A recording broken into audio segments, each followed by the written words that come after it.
감사합니다. 영프라고 하고요. 선생님들 앞에서 이런저런 제가 한국에서 마이크 안 되네. 마이크 한번 쳐보. 두 번째인데요.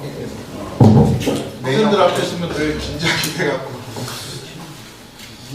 혹시 떨더라도 좀 양해 부탁드리겠습니다.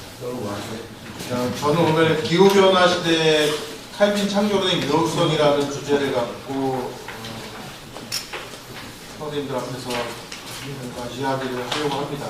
그러니까 다 아시고 계시는 것처럼 기후변화라는 게 이제는 우리 일상생활의 중요한 화두가 되었고요. 사실은 이게 신학의 주제는 아니었으나 우리의 삶 전체가 신학의 주제일 수 있다라고 한다면 하나의 조건이 우리 삶의 전체를 주관하고 계시듯이 그렇다면 기후변화 역시 혹은 기후라고 하는 주제 역시 또 하나의 신학의 주제가 될 수 있지 않겠는가. 그리고 이 기후변화로 인해서 오는 인류 혹은 모든 생명체가 받게 될 피해 역시 크기 때문에 꼭 과학자들이나 정치학자들이나 혹은 경제학자들만의 주제로 두기에는 이 주제가 좀 크다라는 생각을 했습니다. 그래서 기후변화라고 하는 것을 하나의 신학적 주제로 다루어볼 필요가 있지 않겠는가 하는 게 제 조그만 소견이고요. 또 두 번째로는 기후변화 이전에 물론 이제 생태적인 문제가 발생하면서 몰트만은 어거스틴을 생태 문제의 철학적, 신학적 시발점으로 자기의 창조 안에 계신 하나님이라는 책에서 주장을 하기 시작했고요. 그 외에 다른 신학자들이 칼빈이나 루터를 생태신학, 생태 문제의 사상적 어원으로, 근원으로 비판을 하기 시작합니다. 여기서 다뤄들었던 로즈마리 루터라고 하는 여성신학자도 그렇고요. 피터슨이라고 최근에 그 세물결에서 번역되어 있는 좋은 세계와 나쁜 세계와의 저자도 그렇게 얘기하고 있는 것을 보았습니다. 근데 정말 칼빈의 사상이, 창조론이 생태 문제를 야기한 주범인가, 원흉인가 하는 문제를 고민하게 되었고요. 그건 아니지 않겠는가. 왜냐하면 칼빈이 갖고 있는 세계에 대한 혹은 창조 세계에 대한 이해가 그렇게 아름다운데 그걸 어떻게 생태 문제의 원흉으로 쉽게 구체적인 연구 없이 단정 지을 수 있겠는가 하는 게 두 번째 제 문제제기였습니다. 이 비판을 하는 사람들의 대부분의 이야기는 루터나 어거스틴이나 칼빈이 하나님을 초월자로 생각하게 됨으로써 자연을 하나님 없는 세계로 만들었다라는 게 첫 번째 비판이고요. 따라서 이 하나님 없는 세계를 인간의 주체성, 인간만이 중심에 든 인간 중심적 사고를 통해서 인간이 자연을 자기 마음대로 사용함으로써 생태적 문제를 야기했다는 게 두 번째 주장입니다. 그거에 대해서 2번, 3번, 4번에 다루었고요. 그 다음에 그 이유는 칼빈이 갖고 있는 생태적인 문제에 대한 차관적 혹은 대답의 가능성을 제시해보고자 했습니다. 저희가 갖고 있는 프린트 13페이지부터는 좀 차근차근히 한번 읽어가보도록 하겠습니다. 인간은 하나님으로부터 떨어져서는 살아갈 수 없는 존재다. 이러한 신학적 명제에 우리가 동의할 수 있다면 이와 동일한 방식으로 인간은 창조로부터 분리되어 살아갈 수 없는 존재라는 사실에도 동의할 수 있을 것이다. 즉 인간은 하나님과 하나님의 창조 세계에 의존하여 살아가는 창조의 존재인 것이다. 다시 말해 창조의 존재로서의 인간은 자신을 창조하신 하나님과 분리할 수 없고 나눌 수 없는 관계 안에서 살아가는 관계적 존재인 것이다. 그리고 우리의 삶의 조건으로 사랑과 생명의 관계 속에서 우리들에게 생명을 허락하시는 하나님은 다른 분이 아니라 바로 창조 세계를 창조하신 창조주 하나님이다. 이러한 신학적 관명을 우리가 수용할 수 있다면 우리는 인간을 하나님에 의해 창조된 피조물로서 하나님의 창조 세계의 일부분으로 이해할 수 있을 것이다. 그리고 인간을 하나님과 관계 맺는 존재요 동시에 타자 그리고 창조 세계와 관계 맺으며 살아가는 존재로 이해할 수 있을 것이다. 따라서 인간은 하나님을 하나님의 창조 세계 안에서 인식할 뿐 아니라 자신의 의존성을 자신을 둘러싸고 있는 창조 안에서 경험한다. 왜냐하면 칼빈에게 하나님은 그의 피조물인 땅과 구별되시는 분이지 구분되거나 분리된 분이 아니기 때문이다. 창조자 하나님은 그의 피조물인 땅과 구분되지 않는다. 왜냐하면 인간은 창조 세계 속에서 하나님에게 의존되어 있다는 사실을 인식하기 때문이다. 이것에 대해 칼뱅은 다음과 같이 말한다. 하나님의 영광은 창조 안에서 빛난다. 하나님은 자신의 영광을 그분의 창조 세계 속에 나타내신다. 그리고 하나님은 창조 세계 안에서 자신을 나타내신다. 그러므로 하나님의 창조 세계는 어떤 의미에서 하나의 거울이다. 이 거울 속에서 보이지 않으시고 이해할 수 없는 하나님이 인식된다. 다시 말해서 인간은 창조 세계 속에서 하나님을 인식할 수 있고 창조 세계는 하나님의 영광을 재현한다. 칼빈은 창조를 항상 반복적으로 하나님의 영광의 극장으로서 서술한다. 창조는 하나님의 예술품이다. 모든 것은 아름답게 질서지어진다. 하나님은 가장 창의적이며 미적인 예술가이시고 창조된 세계는 그분의 가장 아름다운 예술품이다. 그리고 이 예술품의 아름다움과 그것을 통한 감동과 영감을 우리는 놀라움과 경외 속에서 창조를 통하여 만나고 경험한다. 이러한 이해를 칼뱅은 다음과 같이 태양에 대한 은유와 시적인 표현을 통해 말한다. 인용문은 건너뛰도록 하겠습니다. 칼뱅이 말하고 있는 것과 같이 성경은 창조의 좋음을 선포한다. 그리고 이러한 선언을 통해 성경은 우리가 하나님의 창조의 아름다움을 지각하고 판단하는 1차적인 주체이며 하나님께 창조를 통하여 영광과 찬양을 드리는 주체임을, 그리고 하나님 자신이 창조의 아름다움을 즐거워하신다는 사실을 말한다.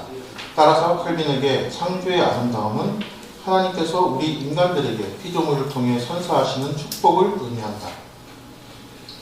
칼빈은 창조의 좋음 혹은 창조의 아름다움을 찬양한다.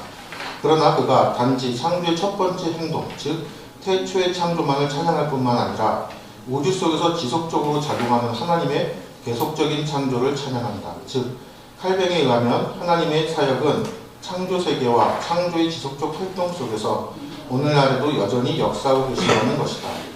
하나님께서 창조하신 예술품은 그분에 의해 다스림을 받는다는 것이다.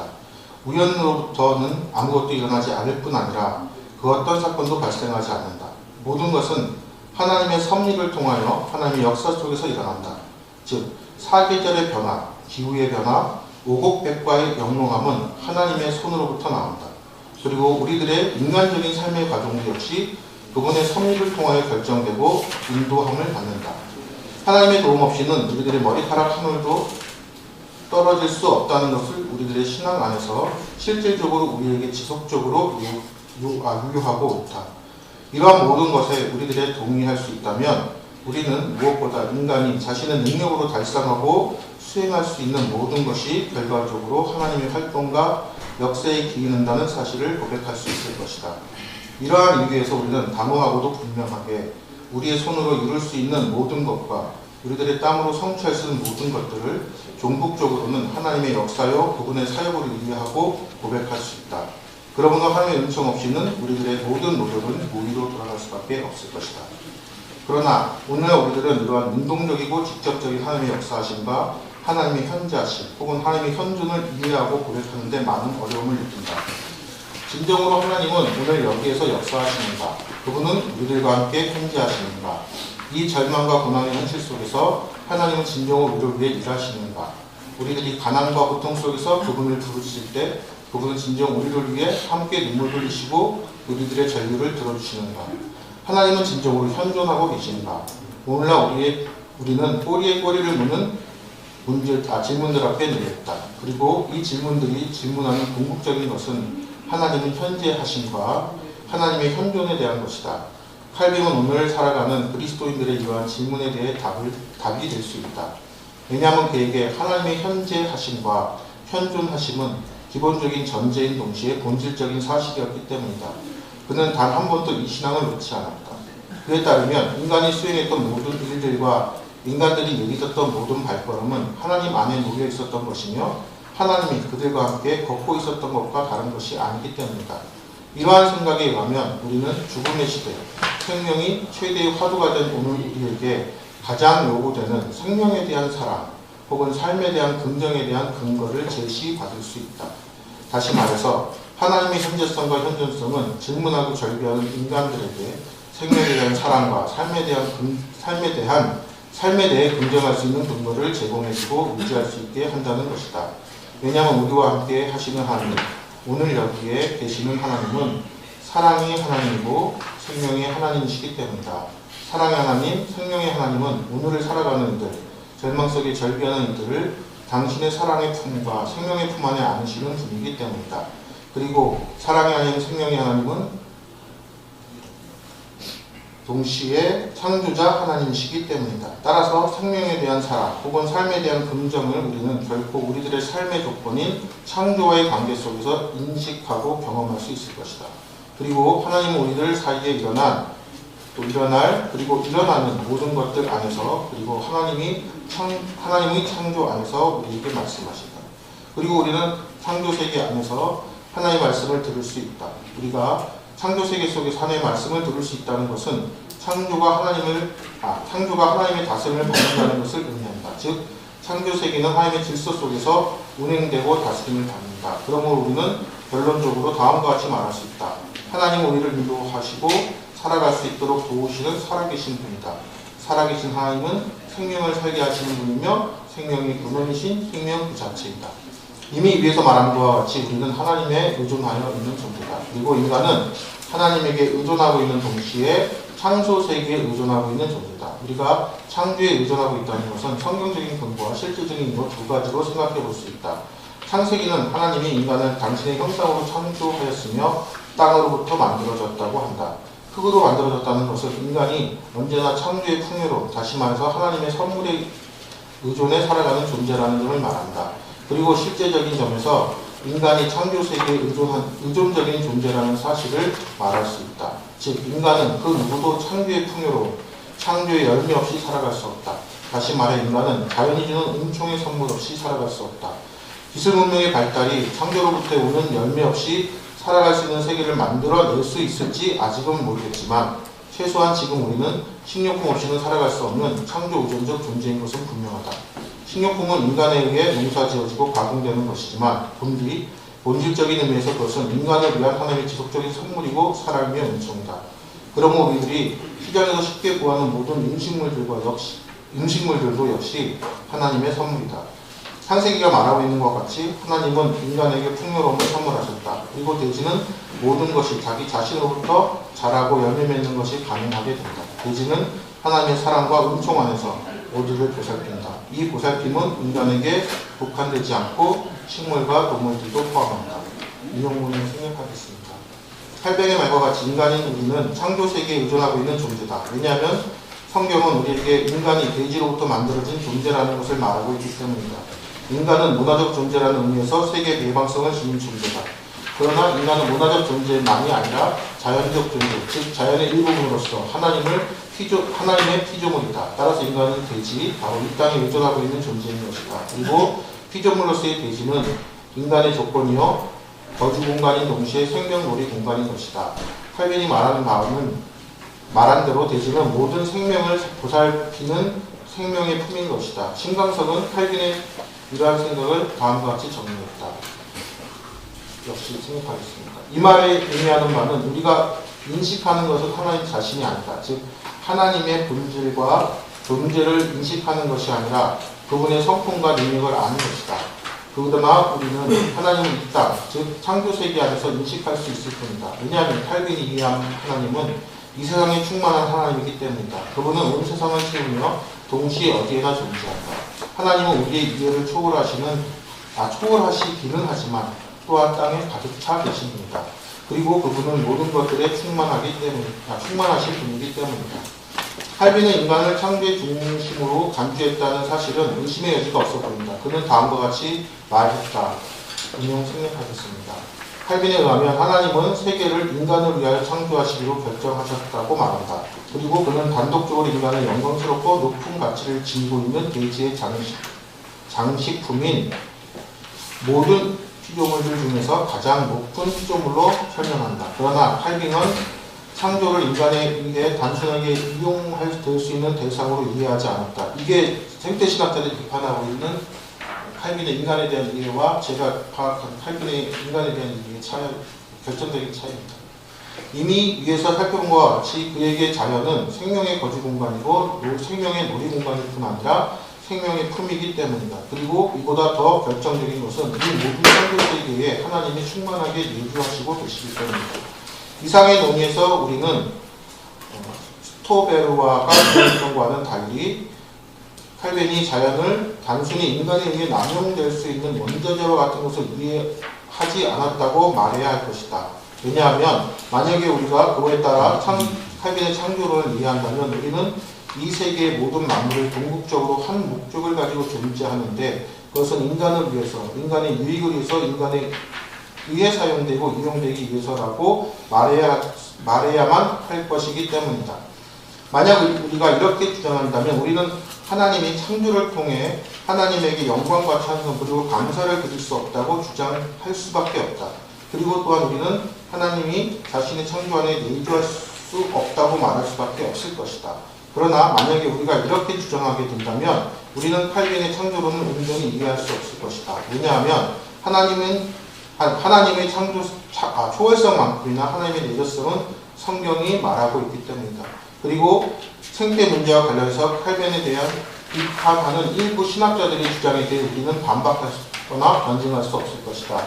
즉 우리는 생태 문제에 대한 칼빈의 책임을 인정할 수밖에 없을 것이다. 이러한 문제들을 피하기 위해 우리는 자연과 자원을 인간의 이익을 위해 남용되고 파괴될 수 있는 원죄자로 말할 수밖에 없다. 오히려 칼빈에 따르면 창조는 우선적으로 하나님에 대한 우리의 감사를 자극하는 것으로 이해되어야 한다. 왜냐하면 하나님은 이 대지를 하나님의 기쁨으로 창조하셨으며 동시에 우리에게 기쁨을 제공해주는 하나님의 선물로 창조하셨기 때문이다. 다시 말해서 창조세계는 인간에 의해 이용되고 남용되는 단순한 물질이 아니라 향이 되도록 주신 하나님의 선물인 것이다. 인용을 생략하겠습니다. 이상에 살펴본 것과 같이 칼빈은 인간의 존엄성과 우월성을 인정할 뿐만 아니라 인간들이 창조 현실 속에서 다른 피조물들과 달리 특별한 위치를 가지고 있음을 말한다. 이러한 인간의 특별한 위치는 의심할 여지 없이 하나의 확실한 지배의 의지를 의미한다고 말할 수 있다. 하지만 인간의 지배의 의지를 우리는 창조와 함께하는 교제 혹은 관계 안에서는 어떠한 경우에도 일반적인 우선권에 대한 인정으로 이해할 수 없다. 왜냐하면 창조 세계가 하나님에 의해 인간을 위해 창조되었던 것과 같이 인간 역시 하나님의 창조 세계를 위한 특별한 책임을 지니고 있는 윤리적 존재이기 때문이다. 즉, 창조 세계는 더 이상 인간을 위한 하나의 일시적인 장소로서 묘사되지 않는다. 인간은 오늘 여기에서 미래적 삶의 고대함 속에서 살아간다. 그리스도인의 마음은 이러한 방식으로 하나님의 미래를 준비한다. 즉, 무의지적으로 이 세계로부터의 거리가 발생한다. 우리에게 미래적인 삶의 의미가 의식 안에 들어옴으로써 우리는 이 세계를 더 이상 이러한 것들과 동일한 의미를 부여할 수 없다. 인용을 생략하겠습니다. 미래적인 삶에 대한 이러한 이해는 창조에 대한 관계에도 적용된다. 현실적인 것에 대한 경멸로의 인도 없이 칼빈은 언제나 다시금 이것에 반대하여 현실적인 삶의 가치를 보존한다. 우리는 미래적인 삶으로의 이행을 통하여 물질적인 재산에 대한 강박관념으로부터 자유롭게 된다. 그리고 이것이 우리에게 이 세상 안에서 절제되고 정의롭고 거룩한 삶을 위한 근거를 제공한다. 칼빈에 의하면 하나님은 베풀기를 즐기시는 분이다. 그리고 베풀기를 즐기는 하나님은 인간들을 위해 하나님이 당신이 창조하신 모든 것을 그들을 위한 선물로 주셨다. 이러한 하나님의 베풀어 주심은 칼빈은 창세기 주석에서 하나님의 아버지로서의 사랑으로 표현합니다. 다시 말해서 하나님은 우리들의 창조의 선물들을 풍요롭게 사용하도록 허락하셨다. 하지만 이 말은 창조의 선물들이 낭비되어지거나 허비되어 탕진되도록 허락하셨다는 것을 의미하지는 않는다. 왜냐하면 그것들은 하나님의 선물이기 때문이다. 하나님의 선물은 헤아릴 수 없는 가치를 가지고 있을 뿐만 아니라 신중하고 조심스러운 관계를 필요로 한다. 그리고 인간은 모든 생명에 대한 실천적 책임을 지니고 있는 윤리적인 존재이기 때문이다. 인간이 지니고 있는 책임은 미래를 위한 책임을 의미하는 동시에 생명에 대한 책임을 의미한다. 그리고 이러한 책임은 자연에 대한 올바른 사용과 보존이라는 책임을 의미한다. 그러므로 칼뱅이 말했던 인간이 자연에 대한 지배권과 사용권을 가지고 있다는 것이 곧 인간이 그것을 자신의 뜻에 따라 마음에 따라 행사할 수 있다는 것을 의미하지 않는다. 왜냐하면 칼뱅은 그런 식으로 말한 적이 한 번도 없기 때문이다. 따라서 창조적 존재로서 책임적 존재로서의 인간은 하나님의 창조 세계에 대해 피조물에 대해 살아있는 온 생명들과 더욱 신중하고 조심스러운 관계를 지녀야 한다. 그리고 창조 세계를 이용할 경우 우리는 창조 세계의 창직이라는 의식 속에서 낭비가 아닌 겸손함에 대한 칼빈에 대한 이해를 좀 더 구체적으로 할 수 있는 제 생각에 한스 요나스가 얘기했던 것이 아닌가 하는 생각을 했습니다. 각주 37번을 참조해 주시면 감사하겠습니다. 창조기라는 의식 속에서 낭비가 아닌 겸손함으로 창조 세계를 대해야 할 것이다. 그리고 우리들에게 부여된 창조의 유지와 보존이라는 책임을 수행하기 위해 우리는 절제된 생활 양식으로 살아가야 한다. 이것이 칼빈이 말하고자 했던 인간이 지니고 있는 창조 세계에 대한 지배권과 사용권에 대한 의미인 것이다. 이상의 논의에서 우리가 살펴본 것과 같이 인간인 우리들은 절제된 소비 방식과 올바른 생활